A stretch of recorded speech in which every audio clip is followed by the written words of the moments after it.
horses are all in bed. The night is chill. Aye. Come sit by the fire and warm yourself. No. Hey? Hot cider then. You catch your death.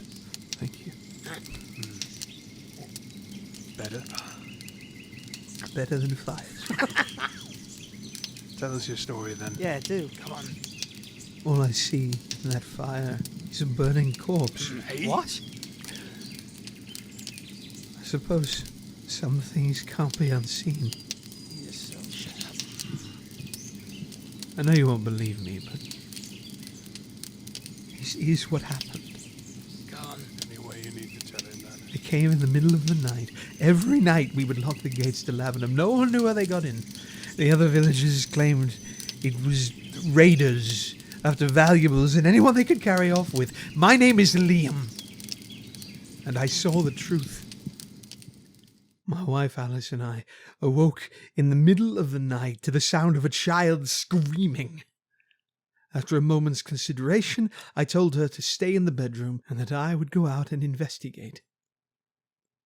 When I arrived in the streets, I discovered that half the town had been awakened, and that most of the men were already out of doors searching.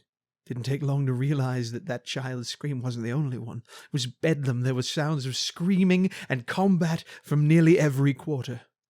With no weapon but my huntsman's axe, I began to wander the streets, trying to find the source of this commotion. At length I came upon an alley, and looking down its depths, I saw a young girl. I couldn't tell you her name. Isn't that horrible? Crouched over her was a man with skin the color of parchment and blood all over his face. He saw me, seeing him. He stood up, taking the girl with him, and turned with a hiss into a bat and flew away. Just like that. Vampires. We were being attacked by vampires. I have no earthly idea how long I stood rooted to that spot looking up after where the thing had flown. Finally another scream brought me out of that idiotic reverie, and I went dashing back to the main group, trying to warn them, and then I was stopped again. I heard a scream. It could be no one but Alice, coming from our house.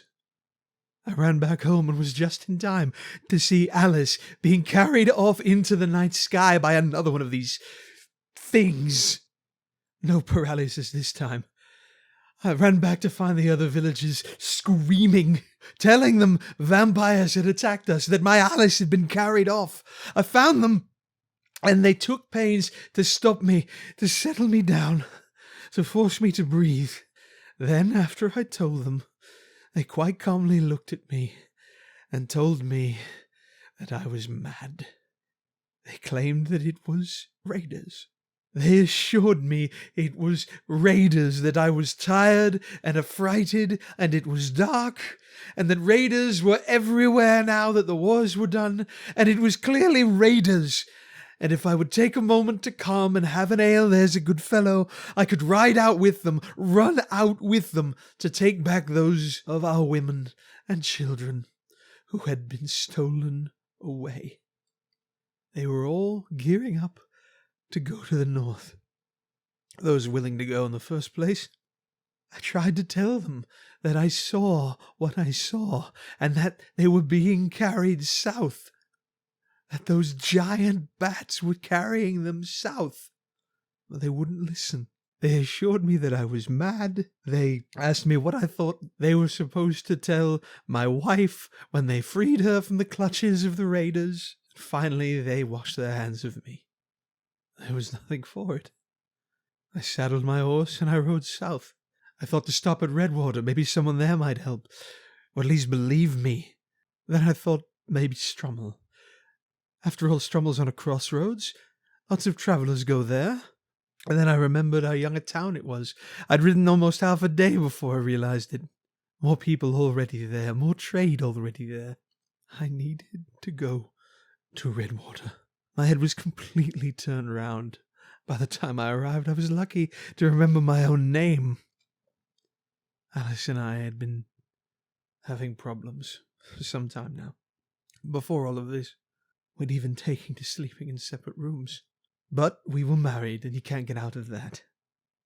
Earlier that night, we had a fight.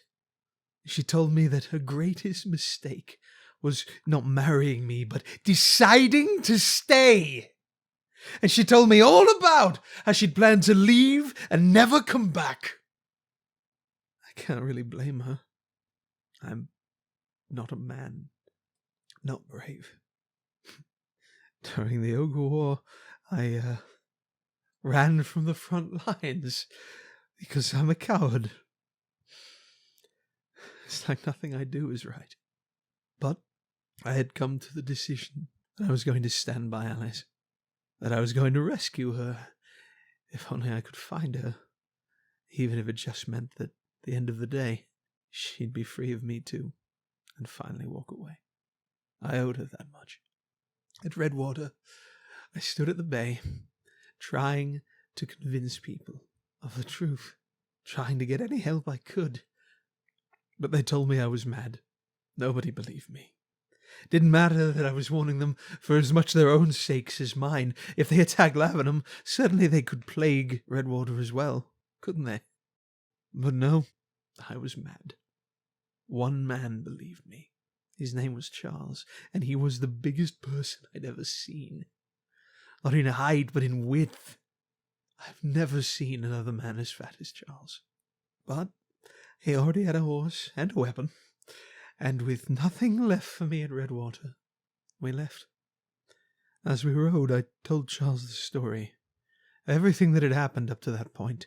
We continued south, but I kept rethinking, trying to work out where the vampires lived. Tired of my prattle, I think, Charles began telling me legends about vampires.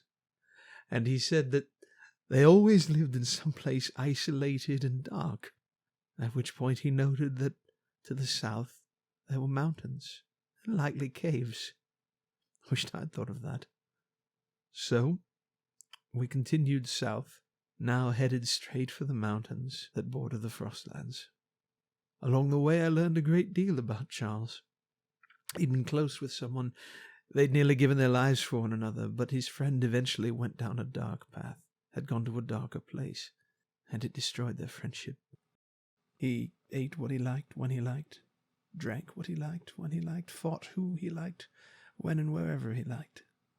I suppose we all dream of living that way from time to time. You know, I couldn't help it. Charles' optimism was contagious. He bolstered you just by talking with you. I was actually starting to think I would save Alice and bring her home, and it would somehow all be all right.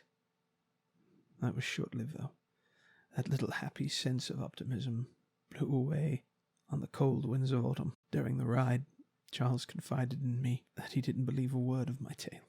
It was about this time that I realized how careful I would have to be with the good-hearted Charles. It's one thing to risk your life in a good cause, to save someone innocent. It's another thing entirely to do it side by side, put your life in the hands of a coward who runs away from the front lines. I lived in constant fear that trek, to make certain that the conversation didn't steer to his service or to any that I might have done, to the wars, to where he was or where I was, anything to keep those topics away, so that he wouldn't find out what sort of person he was thrown in with. This ends part 1, to be concluded in part 2. Thanks for watching. Don't forget to follow us on Facebook and click the subscribe button for new content. This was performed by me, JP Corwin. You'll find my links in the description. Thanks for all the electricity.